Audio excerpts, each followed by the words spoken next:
Khiyarukum fil jahiliyah, khiyarukum fil Islam.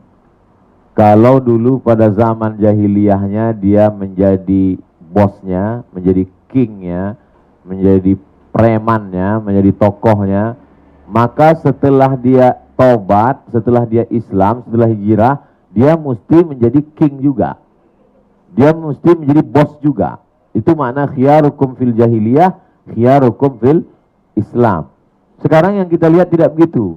Sebelum dia hijrah, dia bosnya. Dia bukan main hebatnya, gagahnya. Setelah dia hijrah, lesu. Ini nggak betul. Khalid bin Walid itu sebelum masuk Islam, dia panglima perangnya yang memusuhi Nabi Muhammad SAW. Tapi setelah dia masuk Islam, dia panglima perang juga.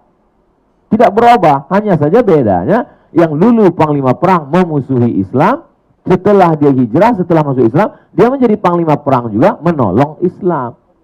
Jadi itu konsep itu. Sekarang banyak, dulu sebelum hijrah, waktu masih utang, waktu masih riba, luar biasa hebatnya. Lalu kemudian setelah hijrah, ditinggalin semua bisnis, tinggal masjid, baca Quran, nunggu malaikat maut datang. Ini bukan hijrah, ini lari dari dunia. Ini orang yang mencari pembenaran terhadap keputusasaannya. Ini orang yang berlindung di balik agama. Agama itu dia jadikan hanya sebagai stempel untuk kemalasannya, keputusasaannya. Bukan begitu memahami Islam. Dia udah malas dengan hidup ini. Dia sudah jemu. Akhirnya, lalu kalau antum-antum yang dulu sudah makan riba, sudah ngutang, sudah buat dosa, sudah buat maksiat. Lalu yang menyelamatkan 4 tadi. Petani yang terlilit riba, nelayan yang dililit riba, pedagang yang dililit riba, penguasa, politisi yang dililit riba karena sudah makan uang cukong, sudah dimodali. Terus yang menyelamatkan ini siapa? Abdul Somad. Jadi bagaimana masyarakat tanpa riba ini mau saya lebih besar lagi. Besar. Kajian-kajian seperti ini tidak selamanya mesti di-upload, tidak selamanya mesti direkam, tidak selamanya mesti diviralkan. Ini penyakit umat Islam. Umat Islam ini semua mesti diviralkan. Sedangkan mereka enggak. Ngomongnya diam-diam, hasilnya baru diviralkan. Kita enggak. Belum apa-apa udah ngomongnya ditembak, dijadikan sasaran tembak. Habis. Mestinya semua yang ada unsur ini, berbagai macam usaha, pengusaha, bisnismen ini berpikir umat Islam ini dari bangun tidur sampai tidur lagi produknya umat Islam. Bangun tidur, diajarkan kita bangun tidur itu gosok gigi. Odolnya punya umat Islam. Sikat giginya punya umat Islam. Dia mandi pakai sabun, sabunnya punya umat Islam, sampunya sampo Islam, yang jual umat Islam, yang mengiklankan siapa? Saya. Dan gratis, saya nggak mengambil untung di situ. Makanya kalau antum buka Instagram saya, iklan dari mulai kerupuk, madu, cendol, macam-macam mie, semuanya. Itu untuk apa sebenarnya? Membangkitkan ekonomi umat. Yang setelah ngaji, setelah ikut masyarakat tanpa riba, tetap juga lesu, tetap juga nggak semangat. Nanti saya bawa ke suatu kampung, melihat masyarakat miskin yang dililit riba, yang ketika dia cari ikan di laut, nanti ikannya dibawa ke darat, dihargai sesuka hati rentenir. Karena dia yang punya. Nah, lalu kemudian anak akan bawa antum ke pasar yang semua pedagang situ dikuasai riba. Supaya antum bangkit semangat. Kalau udah ngelihat petani yang panen harga padinya dihargai sesuai. Saya yang punya uang, saya yang modalin kamu pupuk saya, maka saya yang menetapkan harga. Terserah saya mau bayar berapa. Kalau mau ambil, nggak mau, toh diri kamu, rumah kamu, kuasa kamu sudah dalam. Jadi kalau itu nggak juga membangkitkan semangat antum, antum ini hijrah atau pura-pura hijrah? Nah, jadi disinilah kita bersinergi, kita bekerja sama, berkumpul, itulah makna jamaah. Jadi makna jamaah itu jangan kita pahami sholat berjamaah. Gimana sih anu setelah hijrah? Alhamdulillah sholat jamaahnya sekarang mantap. Sholat jamaah anak SD juga bisa sholat jamaah. Anak TK pun bisa sholat jamaah. Sholat jamaah ke masjid, sholat jamaah ke masjid.